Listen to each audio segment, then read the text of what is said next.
लगभग 117 करोड़ रुपए Indian rupees में कमाए हैं, जो कि अगर इसको पाकिस्तानी रुपीज में कन्वर्ट किया जाए तो तकरीबन 300 प्लस करोड़ रुपए बनते हैं। मतलब इंडियन रुपीज में 1 अरब रुपए वो कमा चुके हैं। अभी 20 ऊपर वाले लगाए नहीं है, वो जो 17 है, मतलब 350 करोड़ पाकिस्तानी रुपीज में कमा चुके हैं। तो भाई आप रिटायर्ड ही होना बनता था। लोगों की जबान लप करती है कि इंडिया के साथ मैच हो जाए तो हम लोग इतना पैसा हमें नहीं चाहिए पाकिस्तान, हम आईपीएल से इतना कमा लेते हैं। तुम हमें खाने पीने के लिए देते हो, बोलते हैं ना जय शाह को, क्यों फूक निकल गई उसकी। तुम अपनी कर लो, फिर तुम मिट्टी की मात हो, तुम अपनी बड़ी कर लो। तो अपना ब्रांड बना रहे तो बना रहे ना भाई, उनका क्या कसूर है। वो पैसे लगा रहे हैं, वो पैसे बना रहे हैं, तो हाथ तो क्या मामले लगते हैं। तो वो 100,000 करोड़ पे पहुंच गए हैं। तुम्हें किसी ने हाथ पकड़ा हुआ है कि तुम 5,000 करोड़ की लीग भी नहीं करा सकते। क्यों नहीं करा सकते हो?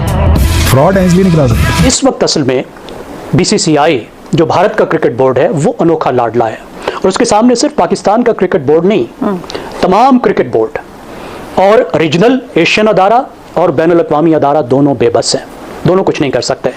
उसको एक वीटो की ताकत हासिल हो गई है। और भाई ये सिर्फ पाकिस्तान में ही तपड़ है और पाकिस्तान ही शेर है, ठीक है, ये तुम लोगों का काम नहीं है। भारत का बोर्ड तकरीबन एक साल में $500 मिलियन कमाता है।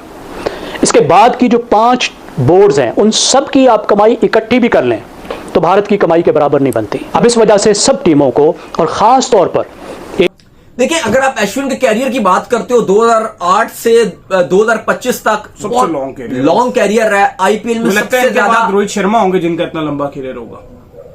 विराट कोहली भी हैं, वो भी शुरू से ही खेल रहे हैं, ठीक है, बाकी भी अभी होंगे, लेकिन अब विराट कोहली और रोहित शर्मा आगे जा रहे हैं। अब देखें, अब आप ये देखें कि अगर 2008 से 2025 तक ये खेले हैं, आईपीएल की तारीख में सबसे ज्यादा जिसने बॉल डाली है, गेंदें डाली हैं, 4700 से ऊपर डाली हैं इस बंदे ने गेंदें, इन्होंने डाली हैं। टॉप 5 विकेट टेकर्स में आईपीएल में अगर आप देखते हैं तो इनका नाम है। लेकिन अगर आप पैसों की बात करते हैं, भाई इंडियन रुपीस में 117 करोड़, और ये पीकेआर में अगर आप कन्वर्ट करते हो तो ये 450 करोड़ बनता है। ये इतना ज्यादा बनता है कि मैं भी देख रहा था कि जो हमारा पीएसएल का जो मीडिया राइट्स है इस साल में और ये अगर आप देखो तो ये अगर आप 2008 में देखो तो वैल्यू रुपए की थोड़ी वो थी, गिरी हुई थी। अगर आप रुपए की वैल्यू अगर आप देखो तो कम पैसे होते थे। अब आप कंपैरिजन करो तो बहुत महंगे पैसे मिल रहे होते हैं। उस टाइम अगर आप देखो तो ये पहला जब साल जब बिके थे ये 121 लाख में बिके थे उस टाइम। उसने क्रिकेट को खास तौर पर अपनी डिप्लोमेसी के लिए इस्तेमाल किया है और क्रिकेट पर अपना इन्फ्लुएंस डाला है। तनवीर अहमद साहब को ना बंदा लिटा ले और उसके बाद तरीके से छितर लगाए, क्योंकि ये वो बंदा है जिसने आईपीएल को इतना जलील किया, कहता है ये तो फिक्सिंग लीग है, ये फलां लीग है। पाकिस्तान को एक तरह से जिसे कहते हैं कि एक कोने में बिठा दिया मुकम्मल तौर पर। अब हम हैं उससे चिपकने की कोशिश करते रहते हैं। इंडिया हमसे बहुत आगे जा चुका, बहुत सारी फील्ड्स में बहुत आगे जा चुका, लेकिन पाकिस्तान आज भी मजबूर होता है अपने आप को इंडिया से मुकाबला करने में, इंडिया को बुरा भला कहने में। इंडिया, मेरा अपना ख्याल है कि पाकिस्तान को बहुत कुछ अंदर खाने करना है इससे पहले कि हम अपने आप को फिर से इस रीजन में उस लेवल पे रेलेवेंट कर सकें जिस पे आज इंडिया बैठा हुआ है। इंडिया ग्लोबल लीग में जा चुका है। 60% जो इंडिया का रेवेन्यू है वो खाली आईपीएल देता है इंडिया को पैसा,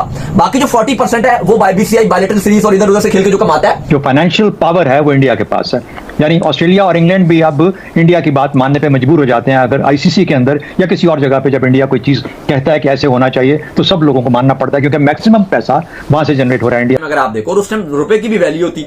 फिर अगर आप देखो तो 2009 में ये फिर बल्कि 12 लाख में ये बिके थे, और 2009 में भी 12 लाख के बिके थे, 2010 में भी 12 लाख के बिके थे। ये पहले 8, 9, 10 3 साल तक ये सिर्फ 12 लाख में ही बिकते थे।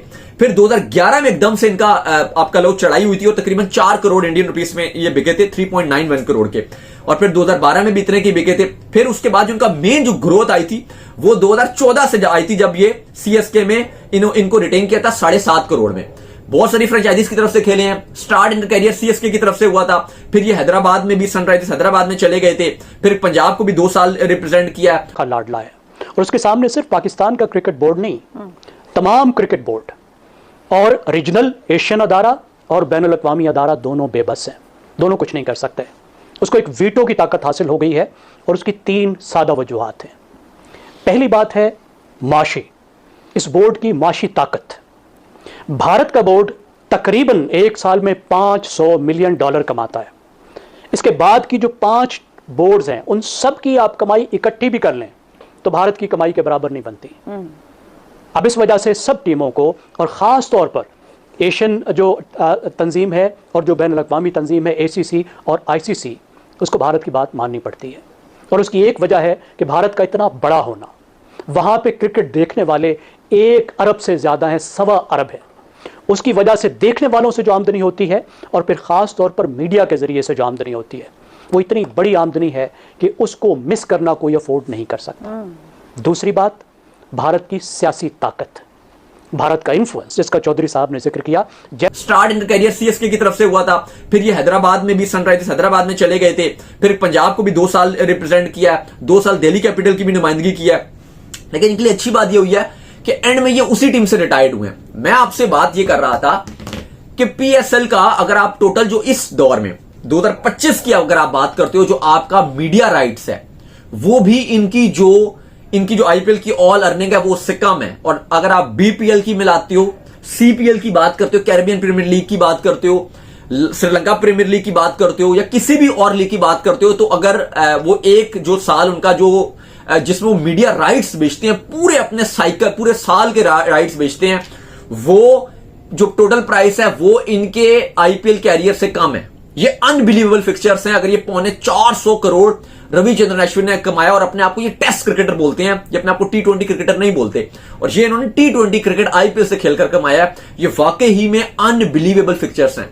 बोर्ड है वो अनोखा लाडला है, और उसके सामने सिर्फ पाकिस्तान का क्रिकेट बोर्ड नहीं, तमाम क्रिकेट बोर्ड और रीजनल एशियन अदारा और बैनुल अक़वामी अदारा दोनों बेबस हैं, दोनों कुछ नहीं कर सकते।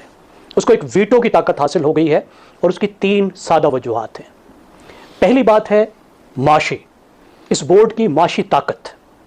भारत का बोर्ड तकरीबन एक साल में $500 मिलियन कमाता है। इसके बाद की जो 5 बोर्ड्स हैं, उन सब की आप कमाई इकट्ठी भी कर लें तो भारत की कमाई के बराबर नहीं बनती। अब इस वजह से सब टीमों को, और ख़ास तौर पर एशियन जो तंजीम है और जो बैनुल अक़वामी तंजीम है ACC और ICC, उसको भारत की बात माननी पड़ती है। और उसकी एक वजह है कि भारत का इतना बड़ा होना। वहाँ पे क्रिकेट देखने वाले 1 अरब से ज़्यादा हैं, 1.25 अरब है। उसकी वजह से देखने वालों से जो आमदनी होती है और फिर ख़ास तौर पर मीडिया के ज़रिए से जो आमदनी होती है, वो इतनी बड़ी आमदनी है कि उसको मिस करना कोई अफोर्ड नहीं कर सकता। दूसरी बात, भारत की सियासी ताकत, भारत का इन्फ्लुएंस, जिसका चौधरी साहब ने जिक्र किया। जैसे जैसे भारत की मईशत बढ़ी है, उसका सफारती वज़न बढ़ा है, और भारत उस सफारती वज़न को हर जगह इस्तेमाल करता है, कहीं नहीं हिचकिचाता। उसने क्रिकेट को ख़ास तौर पर अपनी डिप्लोमेसी के लिए इस्तेमाल किया है और क्रिकेट पर अपना इन्फ्लुएंस डाला है।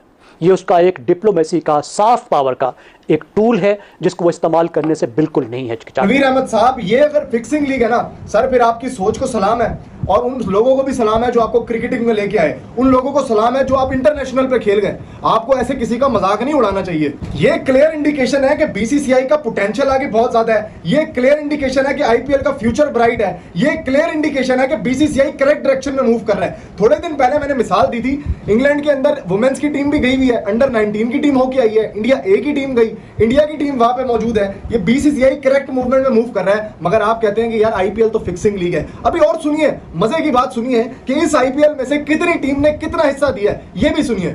तो आइए तनवीर अहमद साहब, मैं आपको बताता हूं कि इस 5700 करोड़ के अंदर कितनी टीम ने कितना रन बना के दिया, लेकिन आप फिर भी कहते हैं कि वो फिक्सिंग लीग है। थोड़ा सा शर्म खाइए भाई साहब। गुजरात टाइटंस ने बनाकर दिया 700। अब दोस्तों, इसके बारे में आपका क्या कहना है? अपनी राय कमेंट्स में जरूर बताना और चैनल को सब्सक्राइब करना मत भूलना।